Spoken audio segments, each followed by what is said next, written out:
कि बजेंद्र सिंह मर्डर के केस में अंदर जाएगा, मर्डर के केस में अंदर जाएगा और फिर ये जेल से कभी बाहर नहीं आएगा। 2-3 बार पवित्र आत्मा ने मुझे बताया, 2-3 बार पवित्र आत्मा ने मुझे बताया। प्रेज द लॉर्ड, जय मसीह की। मु पप्पू नायक आपन देखुछंती पप्पू नायक ऑफिशियल चैनल। तो दर्शक बंधु, आज वीडियो रे बहुत इच्छा हम शिखिबा, तेणु वीडियो को डेफिनेटली फुल वॉच करंतु। False prophet, false pastor, false apostle मानकर मुखा खोलिबा को जिबा, तेणु वीडियो को आरमोर्स पर्यंत देखंतु।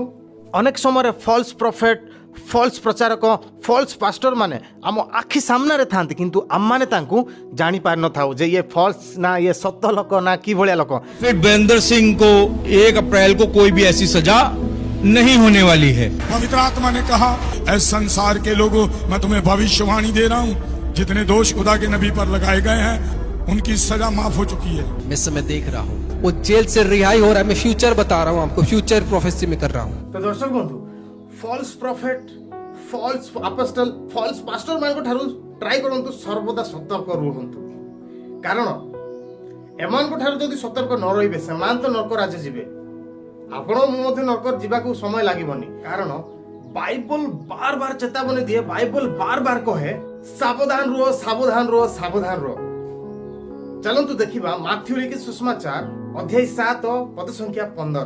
भंड भाववादी मानक ठारू सावधान होइताओ, से माने मेंढा बेसरे तुमवान को पाख को आसंती, किंतु अंतर रे से माने हिंसक बाघ। प्रिय प्रभुंक लोक माने एठारे प्रभु जीशु ख्रीष्ट बहुत बढ़िया भाबे एठारे एक्सप्लेन करंती जे सावधान होइथाओ केउ मानक ठारू, एई भलिया भंड, एई भलिया मिथ्या भविष्यत वक्ता मानक ठारू, मिथ्या पास्टर मानक ठारू, false prophet, false apostle, false pastor मानक ठारू सतर्क होई रुह बोली बाइबल मध्ये चेतावनी दिए। से माने मेंढा बेसरे आसंती, भितरे बाघ परि थांती, को आडू पैसा पाइबू, केमिति लोकन को लुटिबू, माने से माने लोक देखाणिया पई समस्त कार्य करिया को चाहि थांती। मेंढा बेसरे आसंती एवं तांकर अंतर से माने ऊपर देखा जानती मेंढा परि, किंतु सेमानकर अंतर हिंसक बाघ। सही प्रकार लोक माने, तेणु सावधान होई थाओ बोली बाइबल सतर्क करे। अनेक कहती तमे किए कि विचार करबाकू, तमे किए जे सेही पालक, सेही पास्टर, सेही अपोस्टल, से प्रॉफिट मानकर विचार करिवो। मते बहुत कमेंट्स आसुसी कि तमे किए विचार करियाकू बोली, किंतु एटा विचार नो भाई। मु कहियाकू चाहे बाइबल कहे, पवित्र शास्त्र बाइबल आपण माने ध्यान करि परिबे। प्रथम जॉन अध्याय 4 पद संख्या 1 रे लिखा जाए, हे प्रिय माने प्रत्येक आत्मा को विश्वास करो नहीं, बरम आत्मा माने ईश्वर ठारू आगत कि नहीं यह से मान को परीक्षा करी देखो, कारण जगत रे अनेक भंड भाववादी बाहरी अछंती, जो माने कहउछंती कि विचार करिबा को किए भाई, एटा विचार नुह मात्र परीक्षार अछि, परीक्षा करिवार अछि। बाइबल सफा सफा कहे प्रत्येक को विश्वास करो नहीं, प्रत्येक आत्मा को विश्वास करो नहीं, कारण प्रत्येक सचोट नुहंती, प्रत्येक होउछंती भंड। 100% रु गोटे 10% प्रकृत लोकन को भेटिबे, गोटे 90% गोटे मिथ्या पास्टर, मिथ्या अपोस्टल, मिथ्या प्रॉफिट्स को भेटिबे। तेणु बाइबल सफा सफा कहे आपण परखंतु, से माने मेंढा बेसरे आसंती, मात्र सेमानकर हृदय बाघ परि। सेमानकर ठारू सतर्क रुह, दूर को जाओ सेमानकर ठारू। एवं प्रथम जॉन रे आमे देखू, प्रत्येक लोकन को विश्वास करो नहीं, किंतु परख, जान, खोज, परीक्षा करो, तापरे जाय करी विश्वास करो बोली एटारे जॉन लेखंती। प्रिय प्रभुंक लोक माने तेणु सावधान होई थांतु। रिसेंटली घटी जाइथिबा घटना विषय टिके देखंतु, जो मान निजको प्रॉफिट, निजको भविष्य वक्ता को होछंती, यूट्यूब माध्यम रे आमे देखुछु, से माने कहिथिले जे 1 तारिख दिन प्रॉफिट बजिंदर सिंह को छोड़ा जीवो, किछि प्रॉब्लम होबनी। से प्रभुंकर दास प्रॉफिट बजिंदर सिंह को जेल को नेबेनी, जेल रो रिहा करा जीवो, माने एई भली सब मतामत रखिथिले। किंतु जेतेबेले 1 तारिख आसीला, 1 तारिख रे ही प्रॉफिट बजिंदर सिंह को जेल दंड भोगिया को पड़ी थी। नजर इस वक्त की बड़ी खबर पर, रेप केस में पास्टर बजिंदर को सजा का ऐलान, उम्र कैद की सजा। फॉल्स प्रॉफिट माने भविष्यवाणी करथिले, बजिंदर सिंह जने प्रभुंकर दास, तांको किछि हबनी, तांको जेल जीवा को पड़िबनी, एई प्रकार मत रखिथिले। से माने कहउथिले आत्मा, पवित्र आत्मा डायरेक्ट मते दर्शन देइछंती, माने से भविष्य वक्ता माने कहउथिले पवित्र आत्मा डायरेक्ट मते दर्शन देइछंती, एवं मु स्वचक्षुरे देखि पारुछि कि प्रभुंकर दासंको किछि होउनी, किछि हबो नाही बोली कहिथिले। किंतु 1 तारिख रे बजिंदर सिंह को सारा जीवन पाई जेल जीवाकू पड़ी अछि। प्रॉफिट वीरेंद्र सिंह को 1 अप्रैल को कोई भी ऐसी सजा नहीं होने वाली है। पवित्र आत्मा ने कहा, ऐ संसार के लोगों, मैं तुम्हें भविष्यवाणी दे रहा हूँ, जितने दोष खुदा के नबी पर लगाए गए हैं उनकी सजा माफ हो चुकी है। मैं इस समय देख रहा हूँ वो जेल से रिहाई हो रहा है। मैं फ्यूचर बता रहा हूँ आपको, फ्यूचर प्रोफेसी में कर रहा हूँ। तो ए मान को ठारू आमे कोन शिखिबा? ए मान को भविष्यवाणी देखले आमे कोन चिंता करू? ए माने कोन प्रकृत रे प्रॉफिट माने परमेश्वर को द्वारा पठ जाइतिबा कोन प्रॉफिट माने? बिल्कुल मध्य नु 1 अप्रैल रे कारादंड रो दंडित करा गला। किंतु ए प्रॉफिट मानो को पवित्र आत्मा जदि दर्शन देई थांता ताले सेमान जो ऊपर भविष्यवाणी करिथिले सेई भविष्यवाणी रो गोटिए गोटिए शब्द सत होई थांता। मात्र सेमान जो भविष्यवाणी करिथिले ताहा न घटी अलगा बाणीटी घटिला। बजिंदर सिंह को एप्रिल 1 तारिख रे कारादंड सारा जीवन जेल को जीवाकू पड़िला। ए मिथ्या भविष्य वक्ता मानक ठारू आमे जे भली पृथक हेबा सेति प्रति बाइबल बारंबार चेतावनी दिया हमको। आमे की भली जानू ए माने गोटे गोटे फॉल्स प्रॉफिट। आमे की भली जानू ए माने गोटे गोटे मिथ्या भविष्य वक्ता बोली ए मानकर भविष्यवाणी ठारू आमे जानू जे ए माने गोटे गोटे फॉल्स प्रॉफिट बोली ए मान को आमे जानू। मिथ्या भविष्य वक्ता बोली हम माने जानू। से माने जते बेले कि भविष्यवाणी करिथिले जे प्रॉफिट बजिंदर सिंह को किछि होबो नाही बोली, प्रॉफिट बजिंदर सिंह जेल जीवे नाही बोली भविष्यवाणी करिथिले। किंतु जते बेले तांकर भविष्यवाणी उल्टा हे गला, भविष्यवाणी सक्सेसफुल हला नाही, से माने निजको उल्टाई देले। से माने से झियो ऊपर दोष लदी देले। प्रभुंकर दास ऊपर से झियोटी मिथ्या आरोप लगौ अछि, मिथ्या आरोप लगै जेल पठौ अछि बोली समस्त दोष से झियो ऊपर लदुछंती। आज लोग उसके ऊपर गलत इल्जाम जो लगा सकते हैं। प्रिय प्रभुंकर लोक माने मु एठारे कहि रखिबा को चाहे जे 2018 रु ही बजिंदर सिंह को ऊपर एक आरोप आसीथिला, रेप केस मामला आसीथिला। सेठारे तांकर डीएनए टेस्ट मध्य करा जायतिला। सेही डीएनए टेस्ट रे मध्य बजिंदर सिंह को आरोपी बोली घोषणा करा जायतिला। डीएनए टेस्ट बेले बजिंदर सिंह रो स्पर्म बीर्ज को से झियो को पाखरे मिलिथिला एवं 2018 ही ताकू दोषी आरोप करा जायतिला। साल 2018 में जीरकपुर थाने में पास्टर के खिलाफ केस दर्ज किया गया था। मेडिकल और डीएनए टेस्ट में भी पास्टर के खिलाफ आरोपों की पुष्टि हुई थी। मेडिकल और डीएनए टेस्ट में भी पास्टर के खिलाफ आरोपों की पुष्टि हुई थी। मेडिकल और डीएनए टेस्ट में भी पास्टर के खिलाफ आरोपों की पुष्टि हुई थी। लिहाजा कोर्ट में पास्टर की तमाम दलीलें खारिज हो गई थी। बजिंदर सिंह को 7 वर्ष समय मिला ताहा मिछ बोली प्रमाण करिबाकू, मात्र से प्रमाण करि पारिले नाही काहेकि ना से भूल करिसंती। मु एठारे अंधभक्त मानकु कहिया को चाहे जो माने हम माने कहूछु कि से भूल करिछि कि नाही आमे जानिबा किंतु से जानुछि प्रभु जानुछि बोली जो कथा कहूछु। ए जो टेस्ट आसिला से टेस्ट रु तो आमे जानू। एहा तो देखि विश्वास करो अंधभक्त माने टोटल 7 लोक थिले तांको सो 7 लोकंको विपक्ष रे केस हेतिला किंतु प्रमाण रो अभाव हेतु से 7 लोगों को कोर्ट सजा दे पारला नहीं। इस मामले में पास्टर बजिंदर सिंह सहित 7 लोगों पर मामला दर्ज हुआ था, लेकिन अदालत ने सबूतों की कमी की वजह से बाकी आरोपियों को बरी कर दिया। बजिंदर सिंह को स्पर्म टी झियो को पाखरे मिलिला, डीएनए टेस्ट रु जणा पड़ला, तेनु बजिंदर सिंह को सारा जीवन जेल रे काटिया पाई कोर्ट आदेश देला। एपरि कि विजय इमानुएल आगिया मध्ये भविष्यवाणी करिथिले जे बजिंदर सिंह मर्डर केस रे सारा जीवन जेल जीवे बोली, कारादंड रे दंडित हेबे बोली, किंतु तांकर भविष्यवाणी मध्ये फॉल्स हे गला। क्या होने वाला है बजिंदर सिंह का सब लोग सुन सकते हैं, सीख सकते हैं। मैं आपको बता रहा हूं, मुझे परमेश्वर ने एक बात बताई थी कि बजिंदर सिंह मर्डर के केस में अंदर जाएगा, मर्डर के केस में अंदर जाएगा और फिर ये जेल से कभी बाहर नहीं आएगा।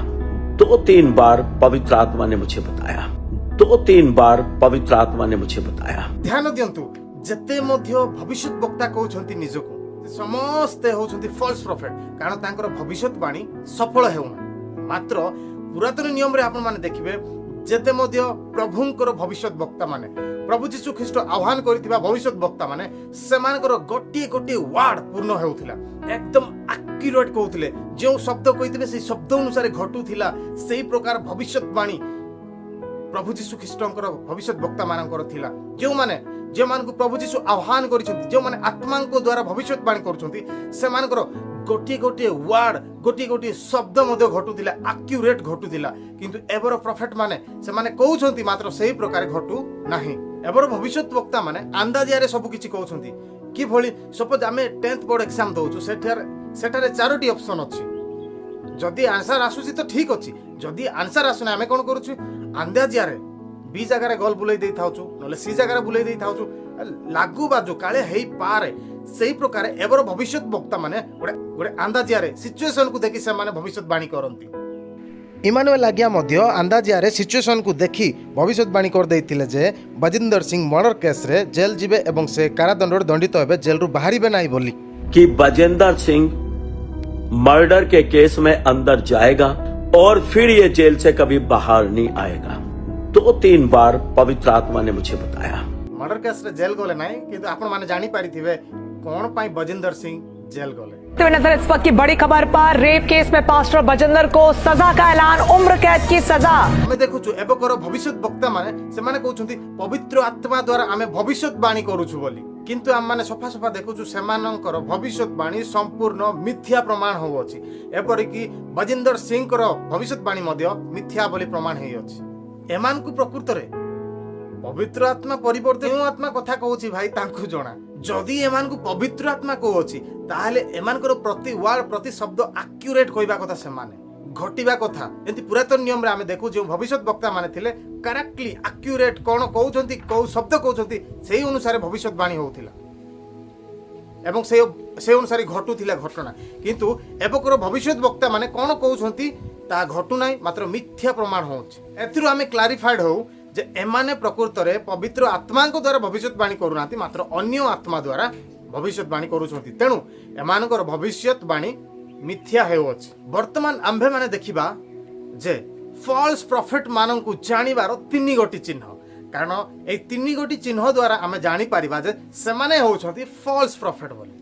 प्रथम चिन्हटी आमे देखिबा जे भविष्यत वक्ता निजको प्रॉफिट कहउछि से भविष्यवाणी कला परे प्रोफेसी कला परे तार जदि से प्रोफेसी मिथ्या बोली प्रमाण हेउछि ताले से जने फॉल्स प्रॉफिट से जने मिथ्या भविष्यत वक्ता। ए वाक्य को प्रमाण करूछि द्वितीय विवरणी अध्याय 18 पद संख्या 22 जते आमे पढू कौनसी भविष्यत वक्ता सदा प्रभु को नाम रे कथा कइले जेबे ताहानु हुए अबा न घटे तेबे सेही कथा सदा प्रभु कहि नांती से भविष्यत वक्ता दुसाहस रे ताहा कहि अछि तुमे ताको भय करिवो नाही।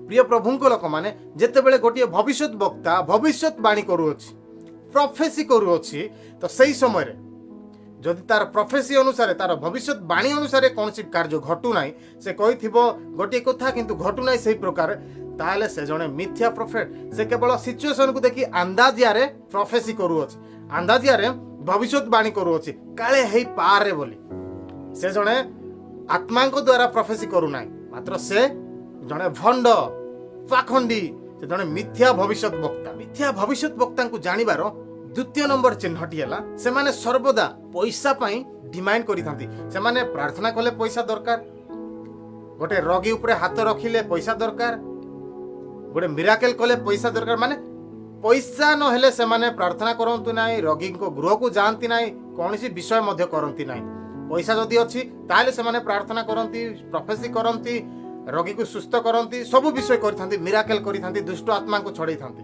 एवं एमानकर गोटे बिजनेस हला जे अनॉइंटिंग ऑयल बोली अभिषिक्त जल अभिषिक्त तेल बोली माने विक्रय करि थांती एहा गोटे बिजनेस एवं से माने गोटे रेट फिक्स करि थांती शेड्यूल फिक्स करि थांती से रेट अनुसार 10,000 5,000 2,000 20,000 ए प्रकार गोटे रेट थाए प्राइस थाए से मानकर लिस्ट थाए से अनुसार से माने सेवा प्रदान करि थांती जदि आपनकर जन्मदिन अछि ताले से माने कहिबे एतकी टंका दियंतु आपन को पर्सनली प्रार्थना करिबु पर्सनली आपन को फोन जगे विश करिबु एई प्रकार मध्ये कहंती माने बिना मूल्य रे किछि करंती नै। तो प्रभु यीशु ख्रीष्ट कोन कहंती चलंतु देखिबा माथ्यू लिखित सुसमाचार अध्याय 10 पद संख्या 8 रे लेखा अछि पीड़ित मान को सुस्थ कर मृत मान को उठाओ कुष्ठ रोगी को सूची कर भूत मान को बाहर कर तुम माने बिना मूल्य रे पाइछ बिना मूल्य रे दान कर। तो एठारे बहुत सुंदर भावे प्रभु यीशु ख्रीष्ट कहते तमे माने बिना मूल्य रे पाइछ सेही शक्ति तेणु बिना मूल्य रे दान कर। मात्र एबकर प्रॉफिट माने से माने प्रकृत रे तो प्रॉफिट नोती प्रॉफिट तो से माने विदाउट मनी रे कोनसी विषय करंती नै। बाइबल कहे freely you received so you give freely बोली बिना मूल्य रे तमे दान पाइछ से दान को बिना मूल्य रे दे दियो बोली बाइबल कहे प्रभु यीशु ख्रीष्ट निजे कहंती এই সবু লক্ষণରୁ ଆପଣମାନେ ଜାଣିପାରିବେ ଯେଉଁମାନେ ପଇସା ଡିମାଣ୍ଡ କରନ୍ତି ଯେକୌଣସି ବିଷୟ ପାଇଁ ପଇସା ଡିମାଣ୍ଡ କରନ୍ତି ସେମାନେ ପ୍ରକୃତରେ ଭବିଷ୍ୟତ ବକ୍ତା ନୁହନ୍ତି, ସେମାନେ ଫଲ୍ସ ପ୍ରଫେଟ। ସେମାନେ ସତ୍ୟର ସନ୍ଧାନରେ ନାହାନ୍ତି, ମାତ୍ର ମିଥ୍ୟା ବିଜନେସ୍ ଉଦ୍ଦେଶ୍ୟରେ ସେମାନେ ପ୍ରଫେସି କରୁଛନ୍ତି, ବିଜନେସ୍ ଉଦ୍ଦେଶ୍ୟରେ ସେମାନେ ପ୍ରାର୍ଥନା କରୁଛନ୍ତି, ରୋଗୀ ଉପରେ ହାତ ରଖୁଛନ୍ତି, ରୋଗୀର ଗୃହକୁ ଯାଉଛନ୍ତି, ମିରାକେଲ କରୁଛନ୍ତି। ମନେ ରଖନ୍ତୁ, ଜଣେ ପ୍ରକୃତ ଭବିଷ୍ୟତ ବକ୍ତା ପଇସା ଲାଳସା ହୁଏ ନାହିଁ। ଗୋଟିଏ କଥା ମୁଁ ଏଠାରେ କହିବାକୁ ଚାହେଁ, ଯଦି ଗୋଟିଏ ବିଶ୍ୱାସୀ ନିଜ ଇଚ୍ଛାରେ କିଛି ଦେବାକୁ ଚାହେଁ ତାହେଲେ ଠିକ ଅଛି, ଅନ୍ୟଥା ଯେଉଁମାନେ ଡିମାଣ୍ଡ କରନ୍ତି ସେମାନେ ପ୍ରଫେଟ ନୁହନ୍ତି, ଫଲ୍ସ ପ୍ରଫେଟ। ସେମାନେ ବିଶ୍ୱାସ ଯଦି ନିଜ ଇଚ୍ଛାରେ 5,000 ଦେଲା, 2,000 ଦେଲା, 500 ଦେଲା, 100 ଦେଲା, 20,000, 1 ଲାખ ମଧ୍ୟ ଦେଲା, ତାହା କିଛି ପ୍ରୋବ୍ଲେମ ନାହିଁ, କାରଣ ସେ ନିଜ ଇଚ୍ଛାରେ ଦେଉଛି ବିଶ୍ୱାସୀ। କିନ୍ତୁ ଯେଉଁମାନେ ଡିମାଣ୍ଡ କରୁଅଛନ୍ତି ସେମାନେ ହେଉଛନ୍ତି false prophet, false pastor, false apostle. ତ false prophet, false apostle, false pastor ମାନଙ୍କୁ ଚିହ୍ନିବାର 3 ନମ୍ବର ଚିହ୍ନଟି ହେଲା ସେମାନଙ୍କର ଜୀବନଶୈଳୀ, ଲାଇଫଷ୍ଟାଇଲ। ଏମାନଙ୍କର ଲାଇଫଷ୍ଟାଇଲ ପୁରା ଜବରଦସ୍ତ ହେଇଥାଏ, ଭୟଙ୍କର। ବଡ଼ ବଡ଼ ଗାଡ଼ିରେ ବୁଲିବାକୁ ପସନ୍ଦ କରନ୍ତି, ବଡ଼ ବଡ଼ କୋଠା ବଙ୍ଗଳା ତିଆରି କରିବାକୁ ଭଲ ପାଆନ୍ତି, ତାଙ୍କେ ବସି ପ୍ରଚାର କରିବା ପାଇଁ ବଡ଼ ବଡ଼ ସିଂହାସନ ମଧ୍ୟ ସ୍ଥାପନ କରିଥାନ୍ତି, ଲୋକଙ୍କ ସମ୍ମୁଖରେ ଯାଇକି ପ୍ରଚାର କରିବା ପାଇଁ ଦାମୀ ଦାମୀ ଡ୍ରେସ୍ ମଧ୍ୟ ପିନ୍ଧନ୍ତି, ଦାମୀ ଦାମୀ ଡ୍ରେସ୍ ପିନ୍ଧି ଯାଇ ଲୋକଙ୍କ ସମ୍ମୁଖରେ ପ୍ରଚାର କରିବାକୁ ଭଲ ପାଆନ୍ତି। ଏମାନଙ୍କର ଜୀବନ ଓ ପ୍ରଭୁ ଯୀଶୁ ଖ୍ରୀଷ୍ଟଙ୍କ ଜୀବନ ଯଦି ଆପଣ ଦେଖିବେ ତାହେଲେ ଆକାଶ ପାତାଳ ବହୁତ ଡିଫରେନ୍ସ ଆପଣ ପାଇବେ। ଯେତେବେଳେ ପ୍ରଭୁ ଯୀଶୁ ଖ୍ରୀଷ୍ଟଙ୍କ ଜୀବନକୁ ଆମେ ନିରୀକ୍ଷଣ କରୁ, ପ୍ରଭୁ ଯୀଶୁ ଖ୍ରୀଷ୍ଟ ସ୍ପଷ୍ଟ ରୂପେ କୁହନ୍ତି, ମାଥ୍ୟୁ ଲିଖିତ ସୁସମାଚାର ଅଧ୍ୟାୟ 8 ପଦ ସଂଖ୍ୟା 20ରେ, ସେଥିରେ ଯୀଶୁ ତାଙ୍କୁ କହିଲେ, କୋକିଶାଳର ଗାତ ଅଛି, ଆକାଶ ପକ୍ଷୀର ବସା ଅଛି, ମାତ୍ର ମନୁଷ୍ୟ ପୁତ୍ରର ମୁଣ୍ଡ ଗୁଞ୍ଜିବାର ସ୍ଥାନ ନାହିଁ। ପ୍ରିୟ ପ୍ରଭୁଙ୍କ ଲୋକମାନେ, ପ୍ରଭୁ ଯୀଶୁ ଖ୍ରୀଷ୍ଟ ପରମେଶ୍ୱର, ତାଙ୍କ ପାଇଁ ମୁଣ୍ଡ ରଖିବାକୁ ଜାଗା ନାହିଁ ବୋଲି ସେ କହୁଛନ୍ତି। ଜଣେ ପରମେଶ୍ୱର ହେଇକି ନିହାତି ଗୋଟେ ଗରିବ ଭଳିଆ ସେ ରହୁଛନ୍ତି, ବଢ଼େଇ କାମ କରୁଛନ୍ତି ଏବଂ ସୁସମାଚାର ପ୍ରଚାର କରୁଛନ୍ତି। ତ ତାଙ୍କ ଜୀବନ ଶୈଳୀ ଦେଖନ୍ତୁ। ପ୍ରଥମ ଜହନରେ ଆମେ ଯେତେବେଳେ ଦେଖୁ ଝିଅମାନେ ନିଜକୁ ପ୍ରଭୁ ଯୀଶୁ ଖ୍ରୀଷ୍ଟଙ୍କୁ ଫଲୋ କରୁଅଛି ବୋଲି କହୁଛନ୍ତି, ତାହେଲେ ପ୍ରକୃତରେ ଯୀଶୁଙ୍କ ଜୀବନଶୈଳୀ ଫଲୋ କରିବା ଦରକାର। ନିଜକୁ ଯିଏ ଖ୍ରୀଷ୍ଟିଆନ କହୁଅଛି ଯେ ପ୍ରଭୁ ଯୀଶୁ ଖ୍ରୀଷ୍ଟଙ୍କ ଜୀବନଶୈଳୀକୁ ଫଲୋ କରିବା ଦରକାର। ମାତ୍ର ଫଲ୍ସ ପ୍ରଫେଟ ମାନଙ୍କୁ ଦେଖିବେ ବ୍ରାଣ୍ଡେଡ କାରରେ ବୁଲିବାକୁ ଭଲ ପାଆନ୍ତି, ବଡ଼ ବଡ଼ କୋଠା ଘରେ ରହିବାକୁ ଭଲ ପାଆନ୍ତି, ବ୍ରାଣ୍ଡେଡ ଡ୍ରେସ୍ ନହେଲେ ଘରୁ ବାହାରନ୍ତି ନାହିଁ, ସେମାନେ ଭଲ ପୋଷାକ ନହେଲେ ସେମାନେ ପ୍ରଚାର ଷ୍ଟେଜ ନିକଟକୁ ଯାଆନ୍ତି ନାହିଁ, ଷ୍ଟେଜକୁ ଯିବା ପାଇଁ ମଧ୍ୟ ନାମୀ ଦାମୀ ଡ୍ରେସ୍ ହେଇଥିବା ଦରକାର।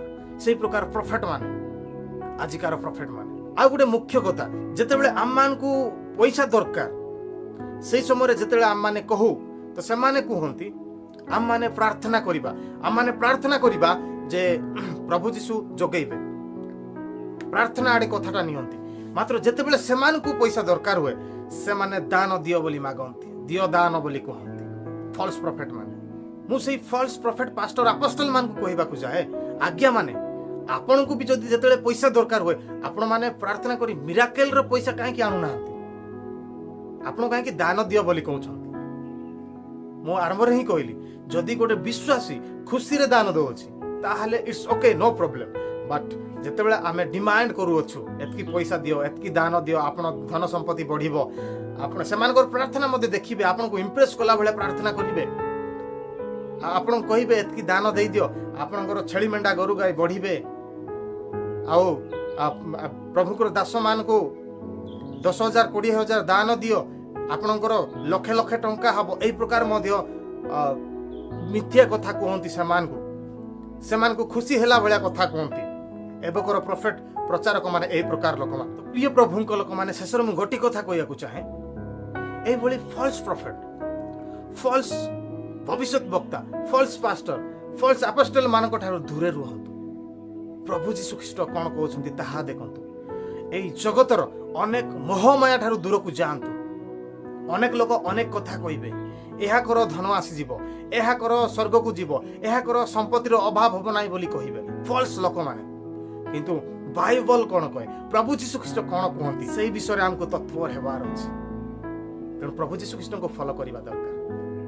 ଯଦି ଭିଡ଼ିଓ ଭଲ ଲାଗିଥିଲେ ଡେଫିନେଟଲି ଗୋଟେ ଲାଇକ୍ କରିବେ, ଚ୍ୟାନେଲକୁ ନୂଆ କରି ଭିଜିଟ୍ କରିଥିଲେ ସବସ୍କ୍ରାଇବ୍ କରିବେ, ସାଙ୍ଗସାଥିମାନଙ୍କ ସହ ଡେଫିନେଟଲି ସେୟାର କରିବେ ଏବଂ କୌଣସି ବିଷୟ ଆମକୁ କହିବାକୁ ଥିଲେ କମେଣ୍ଟ ସେକ୍ସନରେ କମେଣ୍ଟସ୍ କରି ଜଣାଇବେ। କିଛି ଉପଦେଶ ଦେବାକୁ ଥିଲେ ଡେଫିନେଟଲି କମେଣ୍ଟ ସେକ୍ସନରେ କମେଣ୍ଟସ୍ କରନ୍ତୁ। ମୁଁ ସମସ୍ତଙ୍କ କମେଣ୍ଟସ୍କୁ ପଢ଼ୁଅଛି, ମୁଁ 100% ରିପ୍ଲାଏ ଦେବି।